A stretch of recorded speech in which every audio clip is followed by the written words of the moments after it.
Assalamualaikum warahmatullahi wabarakatuh. Waalaikumsalam. My name is Sayyidah Fatima. I read in class 5 from Jamia Fatimatul Zahra Lil Banar. Today I found an golden opportunity to speak about Muhammad sallallahu alaihi wasallam. Prophet Muhammad sallallahu alaihi wasallam was born at Makkah in 571 AD. The name of his father was Abdullah and the name of his mother was Amna. Muhammad sallallahu alaihi wasallam was born after the death of his father. His mother also died when he was only 6 years old after the death of the mother.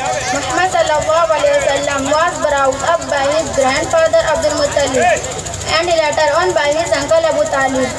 From the very childhood, Muhammad sallallahu alaihi wasallam was serious-minded and very often used to think of everything which he saw around him. As a young boy of 13 years, he joined his uncle in his business. During his trade journeys, he seriously watched the various customs of the Arab societies. At the age of 25 years, he was employed by a rich widow Khadija for looking after her business. She was so impressed with the noble character of Muhammad sallallahu alaihi wasallam that she subsequently married him. Prophet lived with her till she died. After her death, the Prophet married other women who were also widows, except the fourth one, Aisha Begum, who was daughter of his friend and disciple Abu Bakr.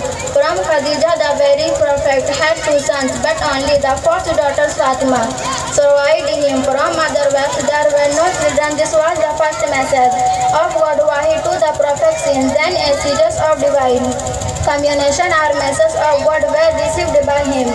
Different occasions till his death. Quran is a collection of all messages delivered to the from time to time.